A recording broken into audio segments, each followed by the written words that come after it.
Luluto ako ng fried chicken. Alam niyo naman, paborito ng aking mga apo itong niluluto ko. Ayan.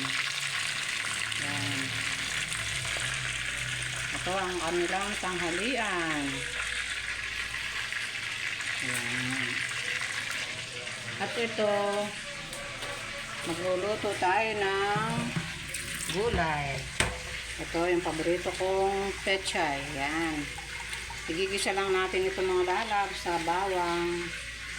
Style chakwa. Yung mga inchik. Mga inchik mga lalab, gano'n lang ang luto nila sa gulay. Igigisa lang nila sa bawang. Ayan. Ganyan ang gusto kong luto para sa tanghalian natin. Ayan. So, ang fried chicken na niluluto ko for today. Today is Thursday. Ayan. Maya-maya susunduin ko na si Ron. Ito ang kanyang ulam. Tatlo sila ng kanyang kuya. Yung dalawang kuya niya. Ayan. Masarap silang kumain pag ganitong Pero pinapakain ko din sila ng gulay. Kaya lang talagang hindi sila masyadong kasi mga bata pa.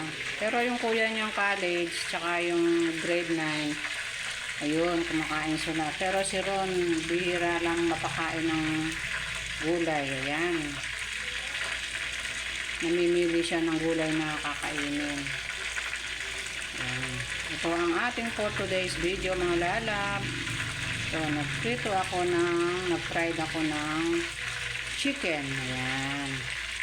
Yung breast chicken. Tsaka yung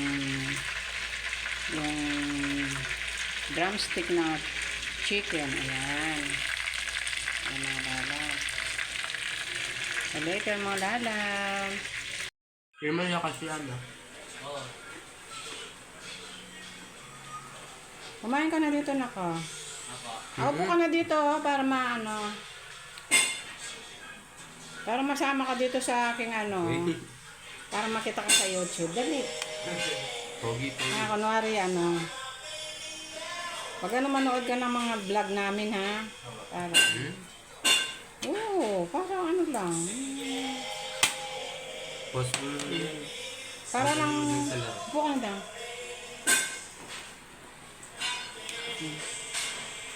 Ano man, hindi ka naglagay ng Sabi niya ng upuan. Kunwari, pinapakain ng upuan. Ayan. Ito yung kaklase ni Diyos. Ayan. Mag-hi ka hi to my vlog. Ayan. Mga kaklase niya ni Diyos. Ito, kumakain sila dito sa bahay. Ayan. Susunduin na namin si Ron. Maya-maya. Nagpaya ko niya.